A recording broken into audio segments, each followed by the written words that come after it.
Olá, prezados alunos. Hoje vamos ver no Direito Processual Civil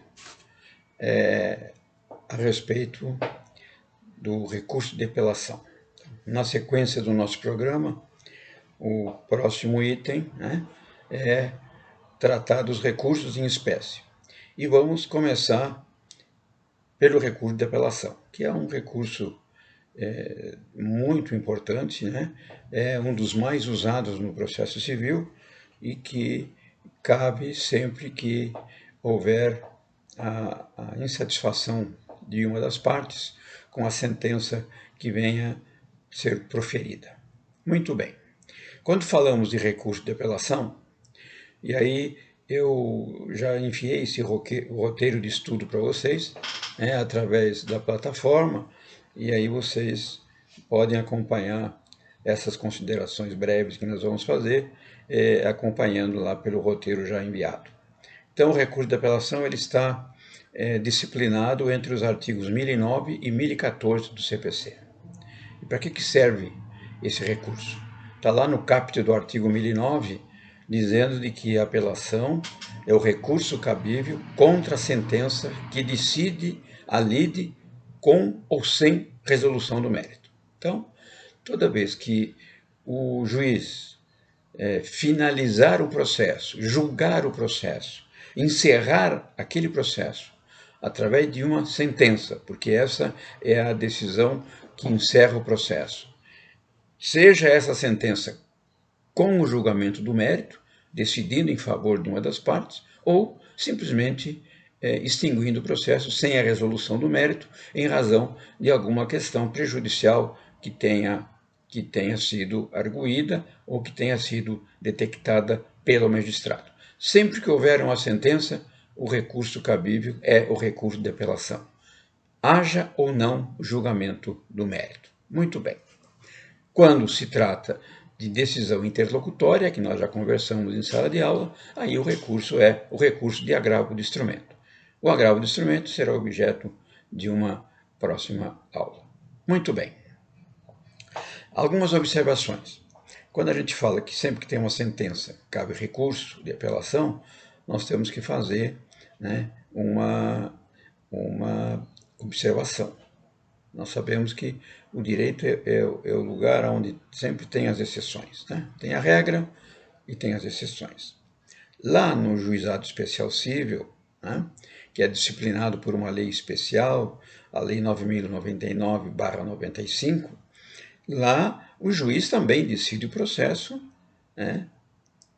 através de uma sentença. Só que lá no JEC, a sentença é recorrível através de um recurso inominado, ou seja, não tem o nome de apelação. A própria lei, lá no artigo 41, fala, haverá recurso, mas não dá nome, um recurso que nós costumamos chamar, e a doutrina assim o considera, como um recurso inominado.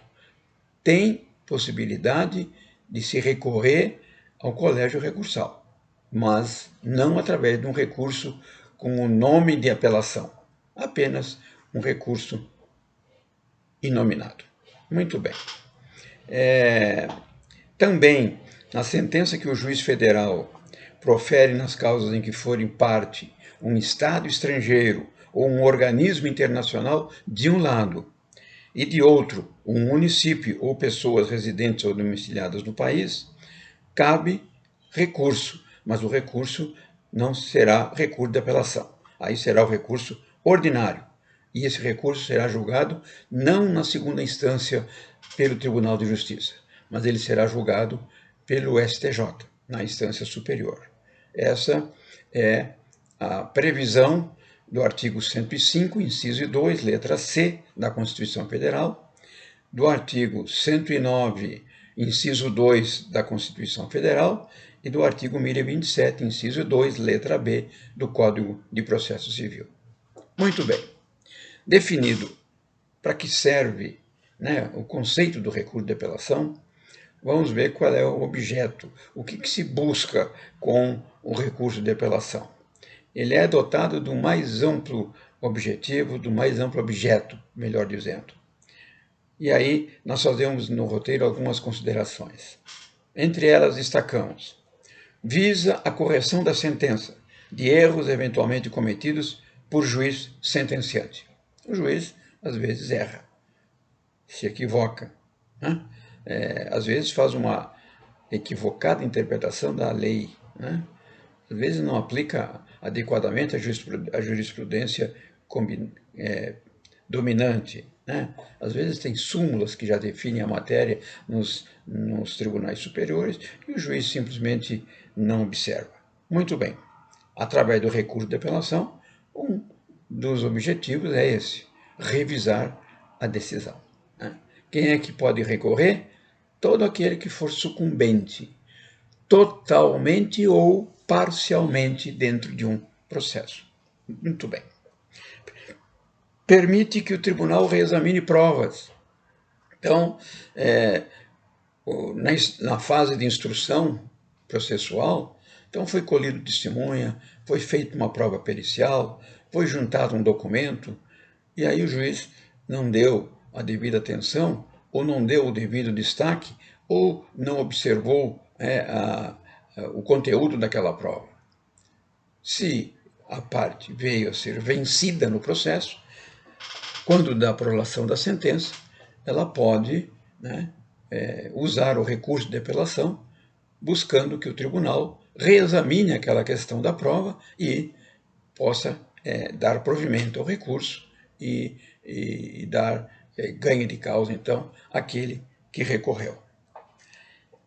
Aí vem a letra C, que nós colocamos aí no nosso roteiro. Excepcionalmente, permite que o órgão adquém, quem é o órgão adquém? O órgão ao qual se recorre. No caso, o Tribunal de Justiça, na Justiça Estadual, ou o Tribunal Regional Federal, na Justiça Federal, né? Para que aprecie questões de fato, nem sequer submetidas ao juiz de primeiro grau. Essa é a previsão do artigo 1014. Serve também para impugnar decisões interlocutórias não passíveis de agravo de instrumento. É a previsão do artigo 1009, parágrafo 1º. Significa o quê?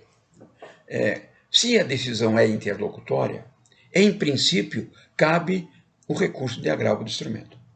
Só que o Código de Processo, ele, lá no artigo 1015,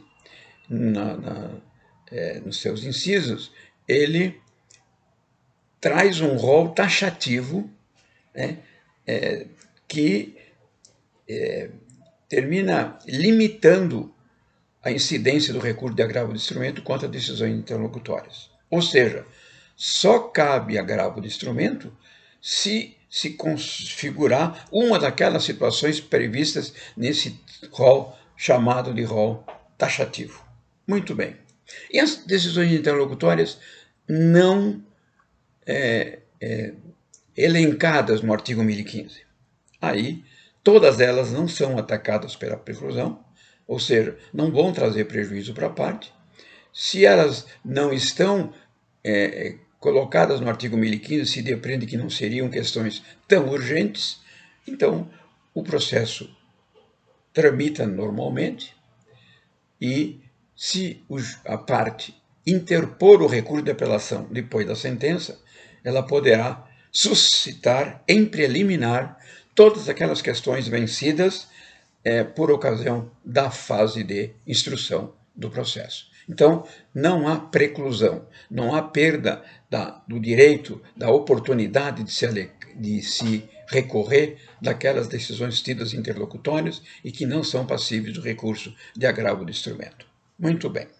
Serve, ou melhor, dá margem para o tribunal apreciar e julgar todas as questões suscitadas e discutidas no processo, ainda que não tenham sido solucionadas, desde que relativas ao capítulo da sentença impugnada. Então, questões que o juiz passou por cima, né, que não as apreciou, poderão ser, se forem objeto das razões do recurso interposto, poderão ser decididas, aclaradas e resolvidas pelo tribunal adquém.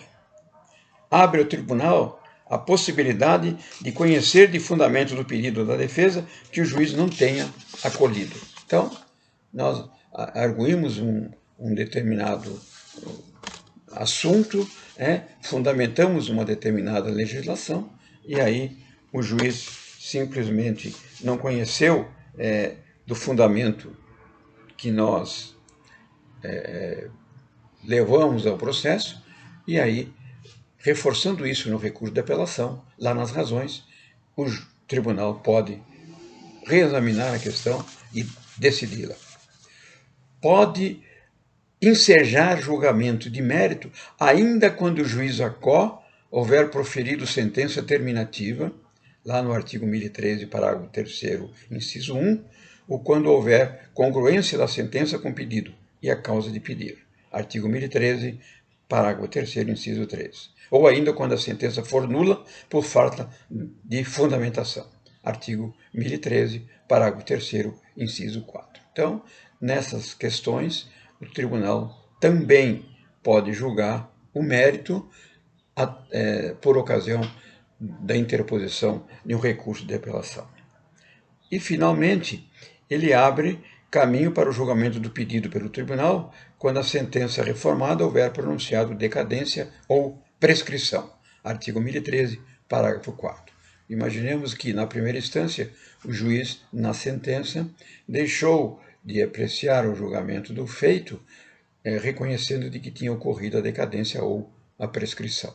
Então, tudo que se discutiu ficou prejudicado em razão do reconhecimento dessas duas situações. Ou houve decadência ou houve prescrição. Se a parte recorrer contra a sentença que declara essa prescrição ou essa decadência, e o tribunal reconhecer que o apelante tem razão e que o juiz se equivocou, o tribunal, ao reconhecer o erro do juiz no reconhecimento da decadência ou da prescrição, poderá julgar o mérito do processo, sem que tenha o processo que retornar à primeira instância para o julgamento. Muito bem. Como é que é interposto o recurso? Qual é a forma procedimental para interpormos o recurso? A petição, então, na leitura do artigo 1010, caput, ela é interposta por petição dirigida ao juízo do primeiro grau, isso é, aquele em que foi proferida a sentença. Então, o juiz da primeira instância profere a sentença, a parte quer apelar, interpomos a recurso de apelação dirigida a esse juiz que prolassou a sentença. E ele apenas receberá o recurso sem examinar nenhum pressuposto de admissibilidade. Isso hoje não é mais atribuição do juiz VACO. Tá? A verificação dos pressupostos de admissibilidade, sejam eles objetivos ou subjetivos, hoje são do relator ao receber o recurso de apelação na segunda instância. Recebido o recurso na primeira instância, dirigido ao juiz da primeira instância, o próprio cartório nem precisa remeter os autos ao juiz, não precisa nem fazer conclusão, vai intimar a parte contrária para que ela venha oferecer contra-razões se quiser. Isso está estabelecido no artigo 1010, parágrafo 1º do CPC. Com ou sem as contra-razões, o cartório faz o encaminhamento do processo para a segunda instância. Tá? E aí, o artigo 1010, parágrafo 3º, é que traz essa previsão, essa definição. Vindo as contra-razões, a resposta do apelado, ou sem elas, no caso do apelado não apresentá-las, os autos serão remetidos ao tribunal. Tá? Artigo 1010, parágrafo 3º.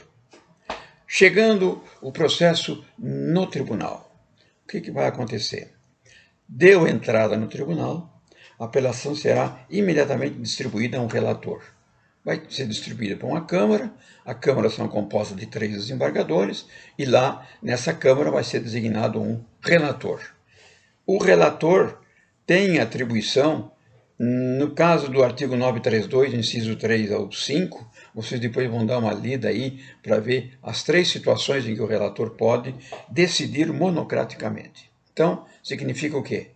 O recurso chega no tribunal e o relator monocraticamente decidirá. Né? Ele pode até julgar o feito, conforme vocês vão ver no inciso 3 ao 5 do 932.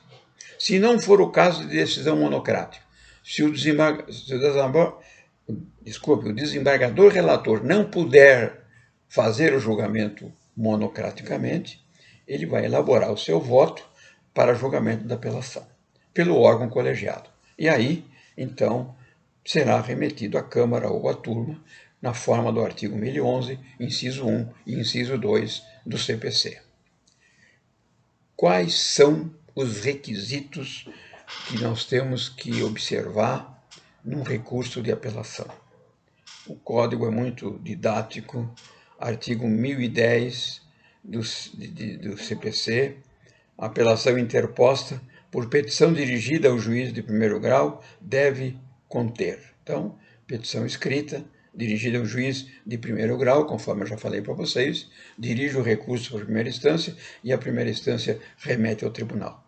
O nome e a qualificação das partes, a exposição do fato e do direito. O que nós vamos ter que fazer? Fazer um resumo do nosso pedido inicial, né? O direito que está alicerçando as nossas postulações, né? Vamos contrapor isso ao que foi decidido na sentença, porque é da sentença que nós estamos apelando, né? E vamos então fazer essa exposição logo no primeiro momento das razões de apelação.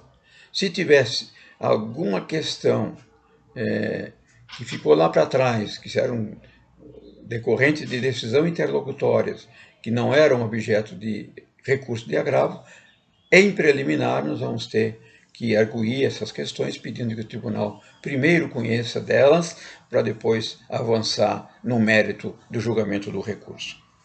Aí depois vamos colocar as razões do pedido da reforma e da decretação de nulidade. Então, por que nós estamos apelando?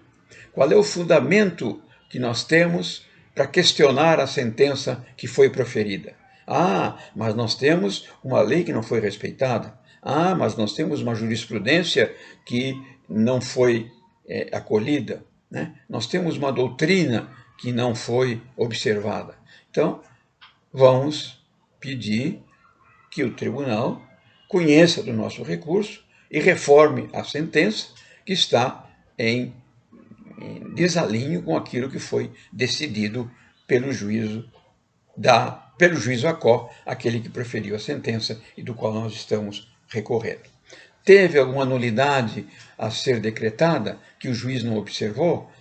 É essa a oportunidade, né, de requerer que o tribunal reconheça essa nulidade e dê prosseguimento ao feito, ou com a volta dos autos à primeira instância, ou com o julgamento, se for permitido, no próprio tribunal. E, por fim, de todo o exposto, se requer a esse egrégio tribunal o acolhimento do presente recurso para reformar a R-sentença, né, nos termos ora postulados.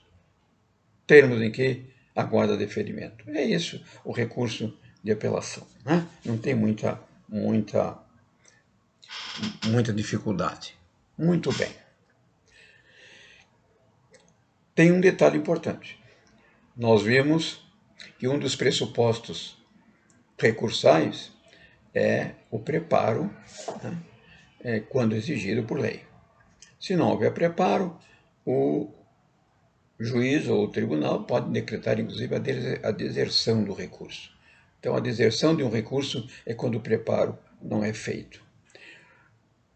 No recurso de apelação, em princípio, cabe preparo, né? O valor do preparo aqui no estado de São Paulo, isso é regulado por lei estadual, na justiça estadual, ele equivale a 4% sobre o valor da causa. Muito bem. Quando que a parte não terá que recolher o preparo? Quando um dos litigantes for beneficiário da justiça gratuita, né? Então, se o apelante for beneficiário de justiça gratuita, ele ficará isento do pagamento de custas, né, na forma lá do artigo 98 e seguintes do Código de Processo Civil. Quais são os efeitos atribuídos aos recursos? O recurso de apelação, em regra, tem dois efeitos, né? O efeito devolutivo, aquele que devolve a possibilidade do juiz adquém reexaminar todas as questões discutidas na ação, e o efeito suspensivo, que é aquele que faz com que a decisão judicial, desde que interposto o recurso, fique contida até que o tribunal aprecie e julgue esse recurso. Quem recorre, na verdade, pretende o efeito devolutivo e o efeito suspensivo. E essa possibilidade está no artigo 1012 e no artigo 1013. Acontece que temos também exceções, e no direito nós sabemos que as exceções são bem costumeiras, né? E o Código de Processo, no artigo 1012, parágrafo 1º, ele elenca seis situações, né, em que o recurso não terá efeito suspensivo, tá? E em quais hipóteses são essas? Na sentença que homologa a divisão ou demarcação de terras. A parte que se sentir prejudicada pode recorrer? Pode. O recurso vai ter efeito devolutivo, mas não vai ter efeito suspensivo. A sentença que condenar a pagar alimentos.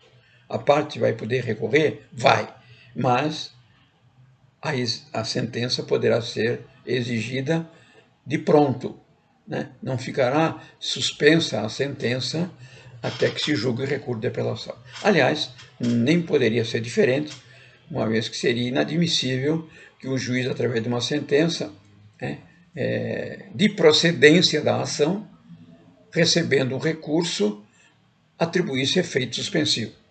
Significaria dizer simplesmente o seguinte: bom, o menor beneficiário dos alimentos vai ficar um ano e meio sem alimentos, enquanto o tribunal não julgar o recurso de apelação. Então, é bom senso. Eu sempre digo a vocês que o direito, quando a gente tem dúvida do que cabe, a gente apela com o bom senso. E aí, nesses casos aí dos 6 incisos do artigo 1012, é isso que tem que se levar em conta.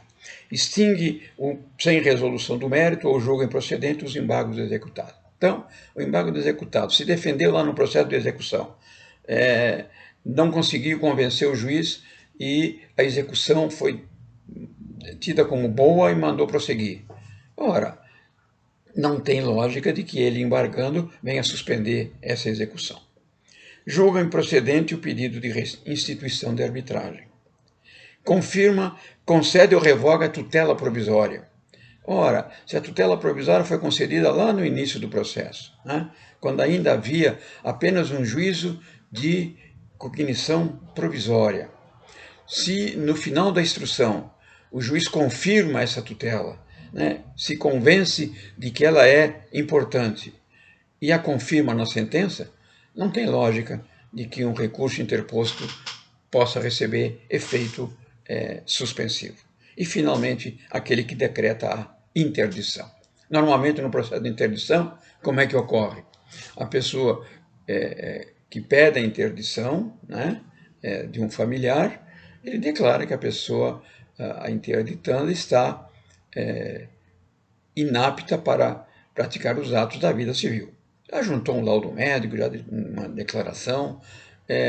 Normalmente o juiz, já dependendo da situação, já confere uma liminar antecipando essa interdição provisoriamente, né? Aí depois é feita uma perícia judicial, aí o perito vai e dá o seu laudo e o juiz profere a sentença reconhecendo que a pessoa a interditanda realmente é incapaz. Seria um absurdo que uma sentença uma sentença dessa natureza possa ser atacada por um recurso de apelação e que o recurso de apelação pudesse ser recebido no efeito suspensivo. Seria o mesmo que dizer o seguinte: uma pessoa incapaz, durante um período de um ano e meio, enquanto se julga o recurso no tribunal, poderia praticar todos os atos da vida civil, mesmo sendo incapaz. Então, não tem a menor lógica e o menor bom senso isso aí. Nós temos ainda, em legislação especial, a previsão lá na lei de locação, por exemplo, estamos aí dando um exemplo de cabimento do recurso devolutivo apenas, sem admitir o recurso suspensivo na legislação especial. E aí nós encontramos algumas situações na lei de locação, lei 8.245/91. Nas sentenças proferidas em ação de despejo, na consignação e pagamento de aluguel e acessórios, na ação revisional de aluguel e na ação renovatória de locação. Isso conforme o inciso 5 do artigo 58 da lei referida, a lei 8.245. Embora não haja apelação nas sentenças proferidas nos processos do JEC, como nós falamos logo no início, mas apenas um recurso, né? Esse também não tem efeito suspensivo. Isto por disposição expressa do artigo 43 da Lei 9.099/95. O recurso pode ser atribuído, ao recurso pode ser atribuído o chamado efeito regressivo. E o efeito regressivo nós vimos lá por ocasião da teoria geral dos recursos, é a possibilidade do prolator da decisão ele mesmo voltar atrás, ele mesmo rever a decisão que ele proferiu. E o Código de Processo Civil, ele prevê 3 hipóteses em que o juiz pode rever a própria decisão, atribuindo-lhe efeito regressivo. Primeiro caso, sentença de indeferimento da petição inicial. Então, ajuizada a ação, o juiz indefere o pedido inicial e vai indeferi-lo através de uma sentença. Na forma do artigo 331, caput.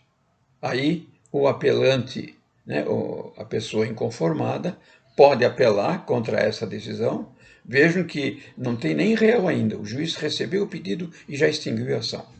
Aí o autor pode apelar e, recebida a apelação, o juiz pode atribuir o efeito regressivo, reexaminando a própria sentença. Sentença de improcedência liminar do pedido. Quando o juiz dá improcedência, veja bem, indeferimento é não deixar processar. Improcedência é quando ele julga liminarmente o pedido. É um pouco diferente. Previsão do 332, parágrafo 3º. Interposto o recurso de apelação, o juiz também pode atribuir o efeito regressivo. Nas sentenças terminativas, artigo 485, parágrafo 7.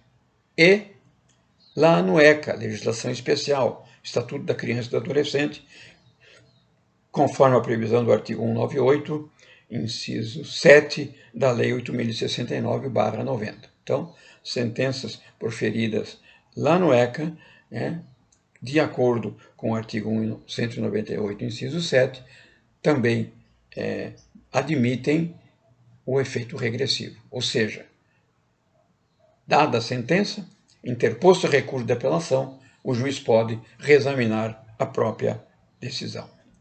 E, finalmente, o recurso também pode receber efeitos translativo e expansivo. Né? Esses 2 efeitos já foram estudados por ocasião do estudo da teoria geral dos recursos. Essas eram as considerações que eu queria fazer para vocês, né? Deem uma lida no texto, deem uma estudada e, eventualmente, alguma dúvida, estou à disposição para saná-las, né? Lá pela própria plataforma. Uma boa semana a todos. Um abraço.